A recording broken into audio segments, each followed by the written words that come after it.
What's up, with your boy, a guy named Ty, reporting live from the MITM podcast. And today we brought Myron Golden back to the podcast. I really love his message. I think you guys will too. But before we can hop into that, I run the intro. Caught up in them bright lights, lusting for shiny things that's golden.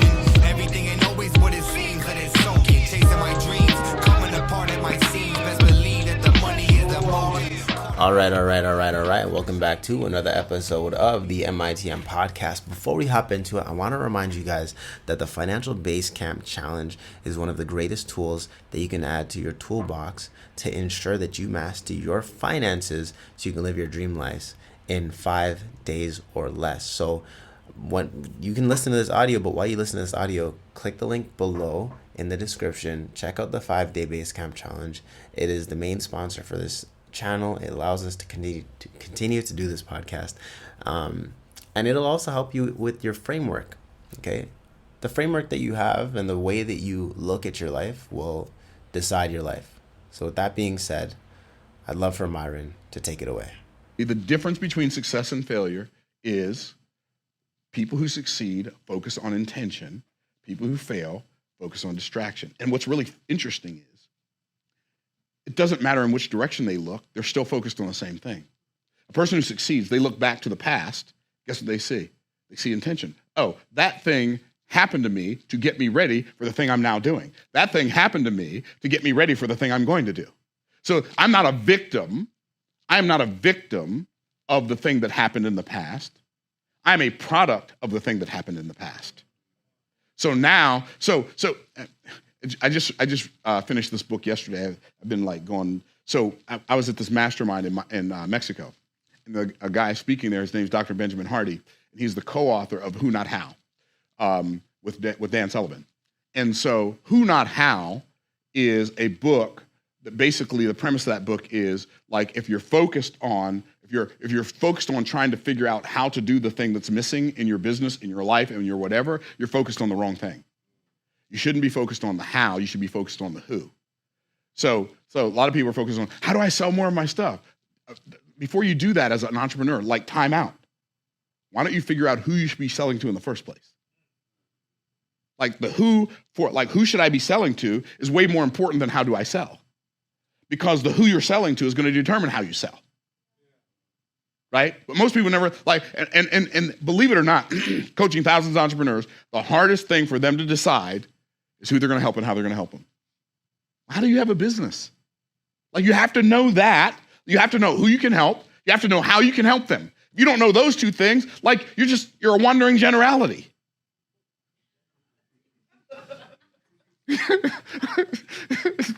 Trudy, you're funny.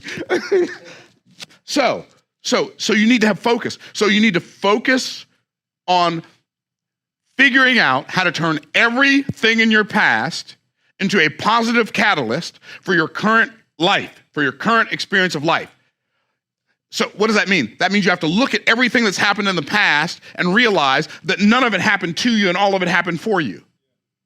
It's so fascinating to me when I read the story of Joseph, because the story of Joseph affected Joseph negatively, it affected his father negatively, and the same experience when Pharaoh asked Israel, he said, so how old are you? Or Jacob asked Jacob, how old are you? He said, few and, he didn't use the word terrible. He said, few and miserable or something like that have been the days of my life. Really? Really? That's few and miserable? Really have been the days of your life? You got a beautiful family? Yeah, I get it. Your boys, your brother tried to kill you. I get all that. But like you're putting the wrong frame around it. Frames create focus. Do you understand? You can't change what happened to you in the past. But you have every ability whatsoever to change what it means to you. You can decide right now. I used to think, well, I'm going to use myself as an example. Not that I really thought this, but I'm going to use it as an example so you can understand it. Like I've got 6 brothers. They can all run. I had polio. I've got this brace on my leg. I can't run. I didn't think this, but I'm just using it as an example. I used to think, well, God doesn't love me as much as he loved them because they could run and I couldn't run. Or I could think, well, God loved me more than he loved them. because he made it so I couldn't run, so I learned how to fight, right? Right? That could be it, right? Or I could just say, watch this. I'm deciding the frame. I could say, look, God ordained in his sovereign, I'm not saying God did this to me, but he ordained this for my life in his sovereign will before eternity ever began, because God knew in order for my brain to speed up as fast as it needed to speed up for my assignment, my body needed to slow down. Right? Like where do the meanings come from that you have on the situations in your life? You know where they come from? Like, well, you decide. You decide where they come from. Joseph said about the very same things, the very same things, except maybe the stuff that happened to Joseph was worse than the stuff that happened to Jacob. Because his brothers, his own brothers, his big brothers, they wanted to kill him. They threw him in a pit and left him there. And then some Midianites came and took him out, and then they sold him into slavery. And then he's doing a good job at Potiphar's house. Potiphar's wife lies on him. He goes to prison for a crime he didn't commit. Like, what would your attitude be? When I get out of here, I'm going to show everybody, right? Not him. Joseph just made sure wherever he was, he honored God to the best of his ability and did the best he could with every situation. And guess what happened? Here's Joseph's testimony of those same experiences. God has made me fruitful in the land of my affliction. Do you understand? If there is no affliction, there can be no fruitfulness. There is no strength without struggle. There's no advancement without adversity. There's no destiny without difficulty. We got to go through something to get to something. But in order for us to go through what we were designed to get through, we have to look at the past and assign a different meaning to it. We have to focus on how it helped us. Yes, it was painful, but it helped us. It set us up for where we are right now and where we're headed in the future. So when I look at the past, I use it as a catalyst to propel me into my bright future instead of the reasons why I'm stuck in this terrible present. First of all, the present isn't terrible. Why? Because unto him that is joined to all living, there is hope, and a living dog is better than a dead lion. That's what the scripture says. A dead lion can't even roar. So we have to have focus. We have to have focus, but focus by itself is not enough. And by the way, let me say this about focus.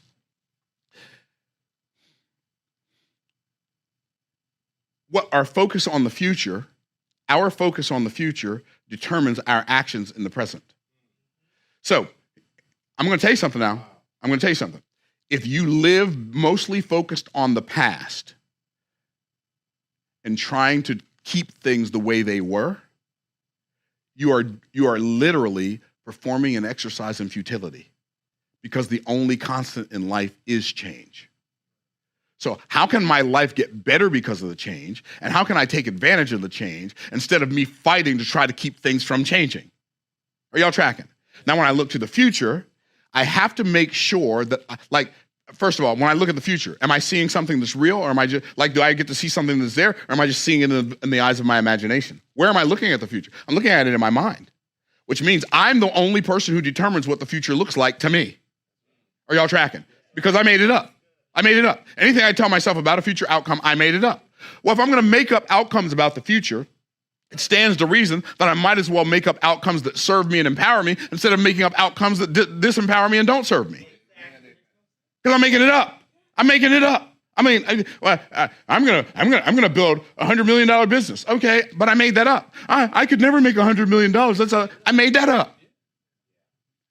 Do you understand? We're making it up as we go. You might as well make up something that inspires you, that challenges you, that charges you, that energizes you, so that you can move in that direction. It's so fascinating. By the way, this is biblical mind psychology. It's in the Bible. Rejoice in the Lord always, and again I say rejoice. That's one of the most redundant verses in Scripture. Means to do again. So it says rejoice, again have joy in the Lord, when? Always. And again I say rejoice, and again I say again have joy. Why does he tell us to have joy? Because the joy of the Lord is our strength. When we have joy, we have strength. When we have sorrow and depression and sadness, and we're focused on all the things that are missing in our lives, we have discontentment and a lack of gratitude. And that discontentment and lack of gratitude, it doesn't get us more of what we desire. It causes us to lose the things we already have. When Adam and Eve focused on what was missing, they lost all the abundance that they had. The same thing is true today that was true back then. Well, anyway, so here's what it says, though. Here's what it says rejoice in the Lord always, and again I say rejoice. Let your moderation be known unto all men, for the Lord is at hand. So it's saying be joyful, but then it's saying be willful. Let your moderation, what's moderation? Self-control. Let it be known unto all men. So how do I do that? Well, the Lord is at hand. The thing that we're supposed to use our willpower for is not to make ourselves do something. The thing we should use our willpower for is to remind ourselves that the Lord is present. Because when I use my willpower to remind myself that the Lord is present, then I have joy. Why? In his presence is fullness of joy.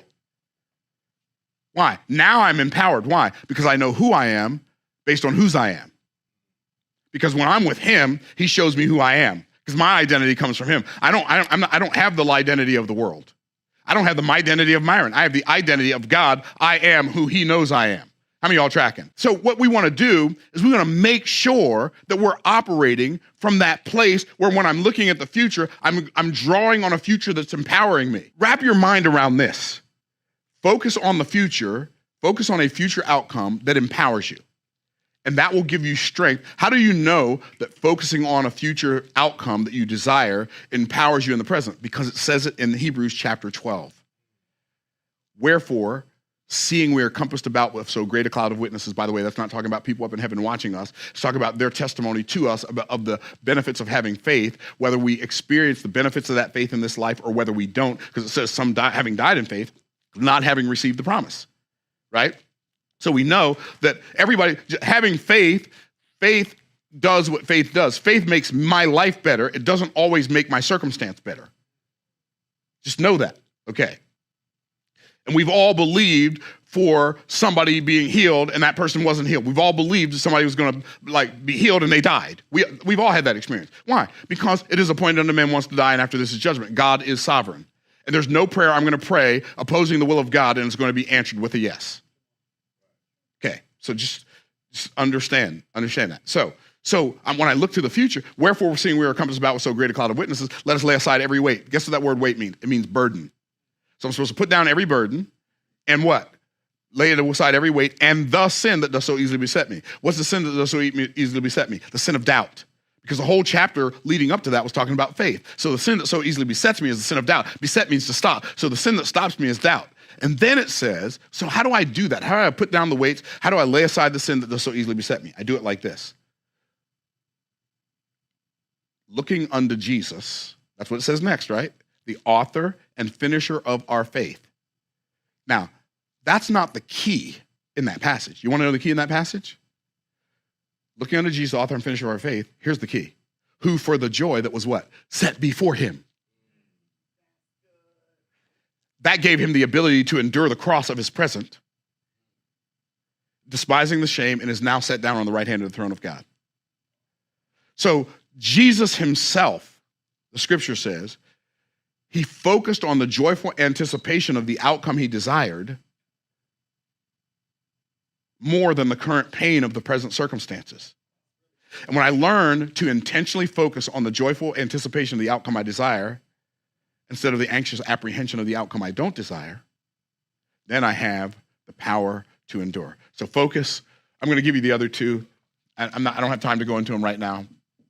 Faith and follow through.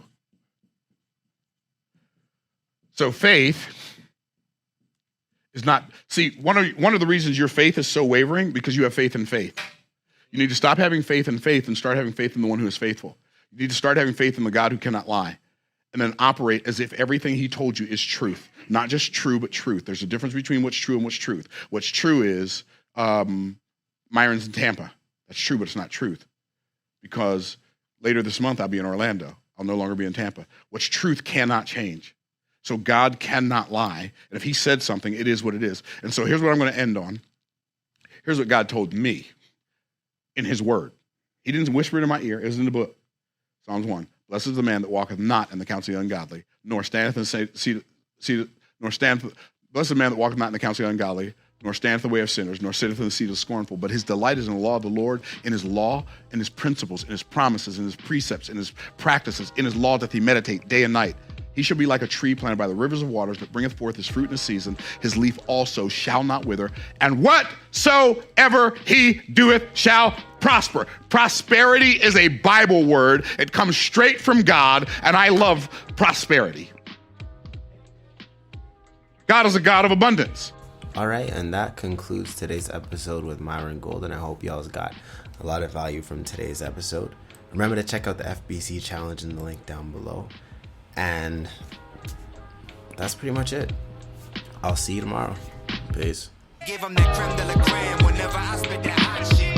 Ain't no lose or draw when it's the only option. Till I'm balling like Stockton, I'm locked in. Researching the best stock tips, fuck gossip unless it makes a profit.